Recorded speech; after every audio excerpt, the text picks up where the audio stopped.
Gavin Friday, Googie, Dick, Strongman, Dave Id Bossaras, Mary Dinellen.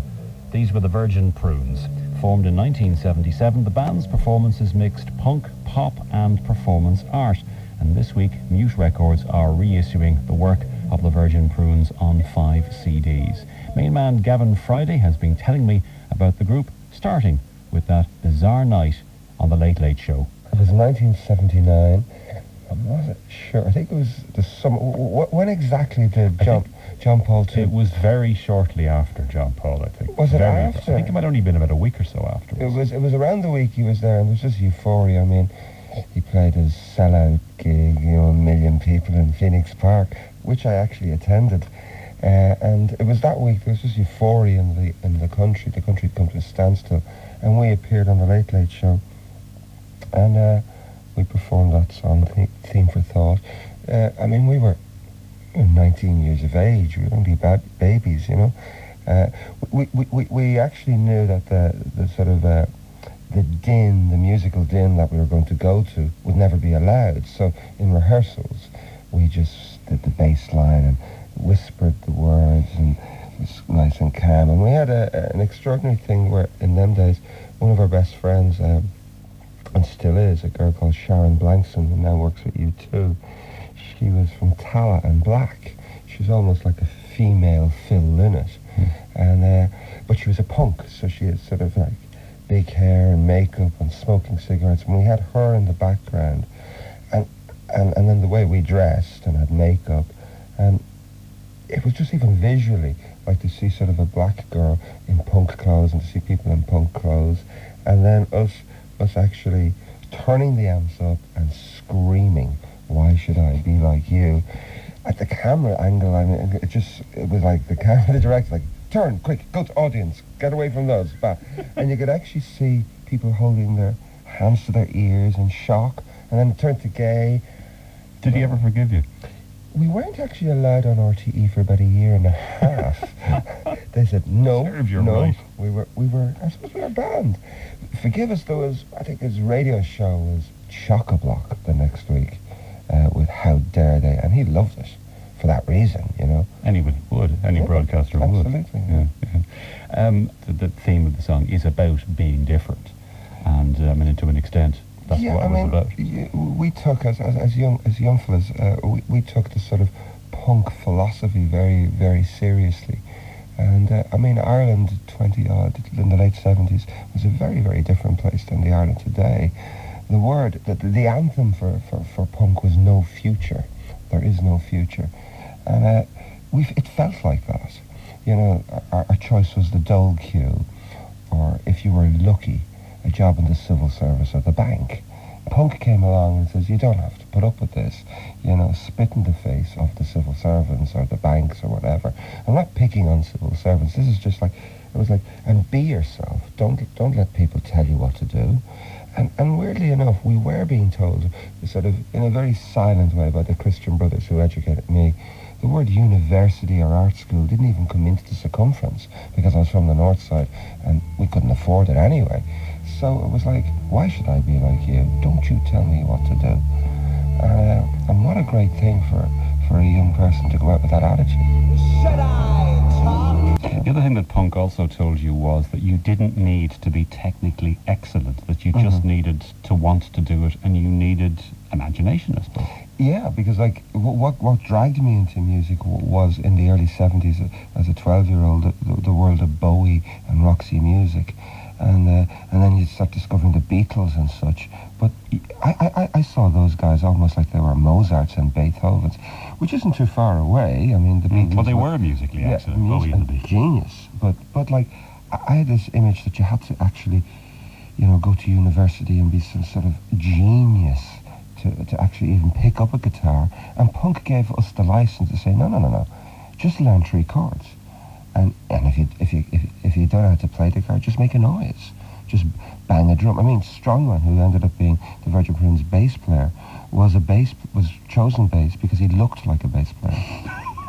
No, there isn't. Because he was tall and he was able to play the bass down by his knees. Play it down low. Yeah, that is the kind of archetype of a bass player, isn't it? I mean, me and Googie were obviously going to be the front men because there was no way you could get us to shut up. I don't know whether you were more influenced by American punk and American new wave, but I thought that you kind of chimed in more with that than you did with British punk and British new wave, which was much more kind of aggressively in your face rather than kind of artily in your face. To me, a lot of British punk, I mean, away from sort of the Clash and the Sex Pistols, and the British always have, I always feel, a sort of a football mentality. It's a bit laddism, you know. New York punk, when you talk about sort of Patti Smith television, Talking Heads, Devo, they wear far more aesthetic. The Virgin Prunes, like, would far more sort of tip our hats to, you know, Bowie, Johnny Lydon, Patti Smith television. And there was a lot going on too that was influences, because like you're 17, you're listening to this music, but then you're also like, there was a place in Earlsfort Terrace, which is now the Conrad Hotel, called the IFC, which was an art cinema, and it was like, you know, you'd put on your grey coat, you'd have your eyeliner, you had Patti Smith's records under your arm, but you were going to see Bunwell. Would you have Camus in your back pocket? Camus in your back pocket. You bought Burroughs because David Bowie quoted him, you know, the Jean Genie, Jean Genet. I mean, try a 17-year-old looking at the Miracle of the Rose. I mean, I still don't understand it, and I'm a grown man now. But like, these are the things, and you'd go to the IFC and you'd see Louis Bunwell's The Discreet Charm of the Bourgeoisie. We wanted to go and see these movies, and then when we go to the Project Art Centre and ask Jim Sheridan, can we play a gig no one else will let us in? He'd say, yeah, yous are mental, come in, you know, yous are great. And Jim would let us in. But then we'd see Nigel Rolfe crawling across the universe naked, covered in paint. And I was going, I could do that. It was just like, and we incorporated that, all these sort of stuff that was flying around, into our visual thing. So we said, right, we can't really play guitar properly. We can sort of play, but baby, can we crawl across the universe naked? Can we put a pig's head on our groin and make a statement about sort of repressed sexuality? Yes. Bring me back to the beginnings of the Virgin Prunes. Lipton Village. Explain Lipton Village to somebody who hasn't a clue what Lipton Village was all about. Friendship, ultimately. I mean, it was a 12-year-old bloke called Fanon Martin Hanvey on Shaw, and Derek Carl Rohn and Paul David Hewson, and we lived on the same road. And above all, we loved music. We had a similar sort of surreal sense of humour. We didn't really go for the football, let's hang out, drink cider in the fields, Ballymun boot boy thing.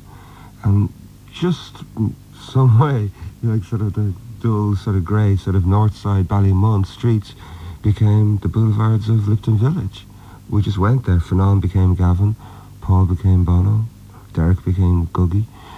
And it was like a gang mentality. And we made up things. We want to form bands, we want to do this, we want to do that. The way a lot of kids in gangs do. We were very taken with, believe it or not, Monty Python as well. Why not? So we, which was like a sort of a punk rock, a comedy in its day. We were very taken by that. I don't know, there was a drive. I think there was an eclecticism too, in the fact that we came from very different backgrounds. I came from a very sort of Christian brother, Catholic background. Googie came from a Plymouth Brethren background, and Bono came from a sort of a mixed, both Catholic and Protestant. But there was this drive, I don't know what it was, this drive to go, we don't fit in, and by the way, we don't want to fit in. And then punk came along and gave us the keys to this mad car. And the name, the Virgin Prunes, because using the word virgin in any kind of a title, I mean, the Virgin record label was shocking enough, but to have a group called the Virgin Prunes was very, very shocking in those days. To tell the truth, myself and Googie were always fascinated with physical things like people. All our names come from how we look and stuff like that. And there used to be a mental home at the end, behind Cedarwood Road, near Jamestown Road. And we used to sit on the wall, and we were good mimics. We used to sort of mime stuff and mimic things. And this isn't condescending. It was just like kids. And we used to call these people Virgin Prunes, as in a prune, as a scene, they're a bit odd, but there was a purity about them. So we said, when we form a band, we're going to call it the Virgin Prunes.